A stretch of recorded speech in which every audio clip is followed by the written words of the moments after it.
नमस्ते दोस्तों। गर्मी आ गई है और हम सभी को धूप में मस्ती करना पसंद है, लेकिन कभी कभी गर्मी थोड़ी ज्यादा हो जाती है ना?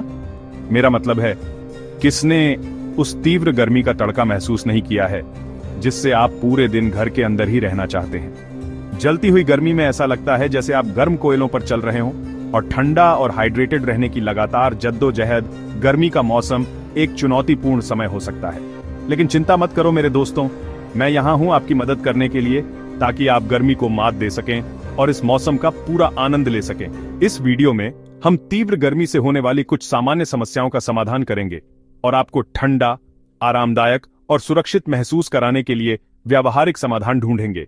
हम सब कुछ कवर करेंगे, निर्जलीकरण से निपटने से लेकर हीट स्ट्रोक को रोकने तक, और यहां तक कि गर्मी में अपने खाने को खराब होने से बचाने के कुछ टिप्स भी देंगे। तो तैयार हो जाइए गर्मी के वाइब्स को अपनाने के लिए, बिना गर्मी को आप पर हावी होने दिए। दोस्तों, इन तपती गर्मियों के महीनों में सबसे महत्वपूर्ण बात याद रखने की है कि हाइड्रेटेड रहें। जैसे एक कार को चलने के लिए ईंधन की जरूरत होती है, वैसे ही हमारे शरीर को सही से काम करने के लिए पानी की जरूरत होती है। जब हम जितना पानी पीते हैं उससे ज्यादा खो देते हैं तो हम डिहाइड्रेट हो सकते हैं, जिससे कई समस्याएं हो सकती हैं। सोचिए कि एक लंबे दिन के बाद धूप में बाहर रहने के बाद कैसा महसूस होता है। वह सूखा गला, चक्कर आना, वह लगातार थकान का एहसास, ये आपके शरीर का संकेत है कि उसे और पानी की जरूरत है। लेकिन यह सिर्फ प्यास बुझाने के बारे में नहीं है। डिहाइड्रेशन के गंभीर परिणाम हो सकते हैं जो आपकी ऊर्जा स्तर, पाचन और यहाँ तक कि आपके मूड को भी प्रभावित कर सकते हैं। अच्छी खबर यह है कि डिहाइड्रेशन को रोकना आसान है। जहां भी जाएं, अपने साथ एक पानी की बोतल रखें और दिन भर नियमित अंतराल पर घूंट लेते रहें। तरबूज, खीरा और पालक जैसे फल और सब्जियां भी इलेक्ट्रोलाइट्स और पानी से भरपूर होते हैं, इसलिए इन्हें अपने आहार में शामिल करना सुनिश्चित करें। अगला विषय है हीट एक्सॉस्शन। यह तब होता है जब आपका शरीर ज्यादा गर्म हो जाता है और खुद को ठंडा नहीं कर पाता। कल्पना कीजिए कि आप एक तपती दोपहर में बाहर काम कर रहे हैं और आपको चक्कर, कमजोरी और मितली महसूस होने लगती है। आप बहुत पसीना बहा रहे हैं, लेकिन इससे कोई खास मदद नहीं मिल रही। यह दोस्तों हीट एक्सॉस्शन हो सकता है। हीट एक्सॉस्शन से निपटने की कुंजी है अपने शरीर का तापमान तुरंत ठंडा करना। किसी छायादार जगह या एयर कंडीशन्ड स्थान पर आराम करें। किसी भी तंग कपड़े को ढीला करें और अगर संभव हो तो अपने माथे और गर्दन के पीछे एक ठंडी, गीली कपड़ा रखें। जैसा कि हमने पहले बात की थी, पानी या इलेक्ट्रोलाइट ड्रिंक पीने से भी खोए हुए तरल पदार्थों की पूर्ति हो सकती है। याद रखें, रोकथाम हमेशा इलाज से बेहतर होती है। जब आप जानते हैं कि आप धूप में बाहर रहेंगे तो हल्के रंग के ढीले कपड़े पहनें, और अगर आप बाहर काम कर रहे हैं तो ज्यादा गर्मी से बचने के लिए छाया में बार बार ब्रेक लें। अध्याय 3।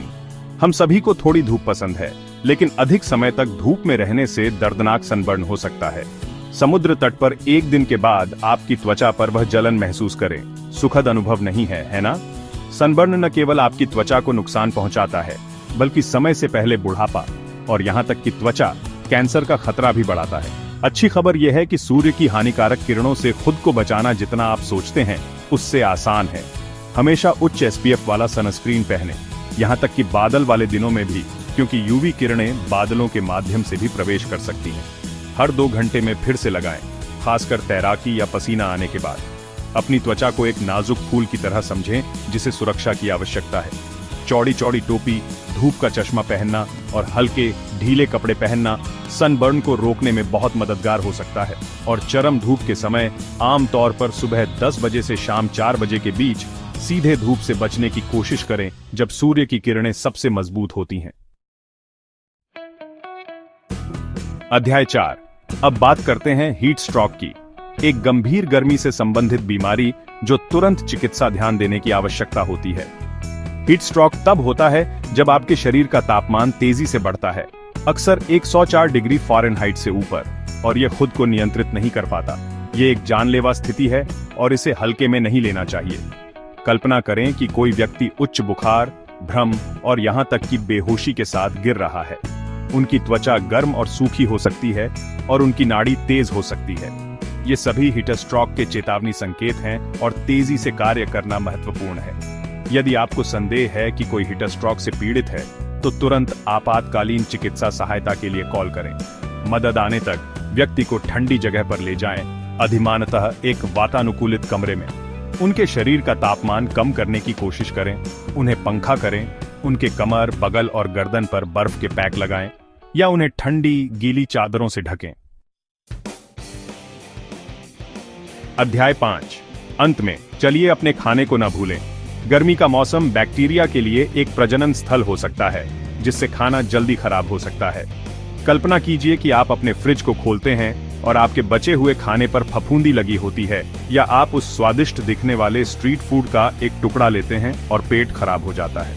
इन अप्रिय अनुभवों से बचने के लिए अच्छे खाद्य सुरक्षा आदतों का पालन करना आवश्यक है, खासकर गर्मी के महीनों में।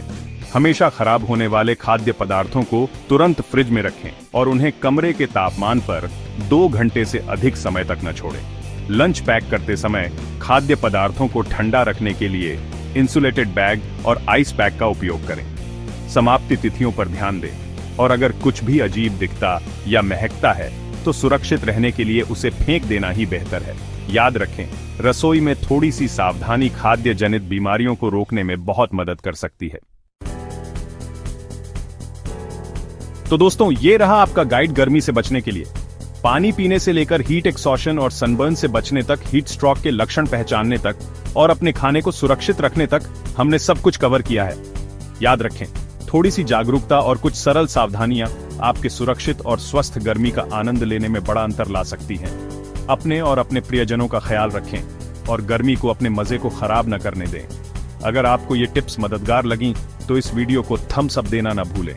इसे अपने दोस्तों और परिवार के साथ शेयर करें और मेरे चैनल को सब्सक्राइब करें अधिक जानकारीपूर्ण सामग्री के लिए। ठंडे रहें, हाइड्रेटेड रहें और मैं आपको अपने अगले वीडियो में मिलूंगा।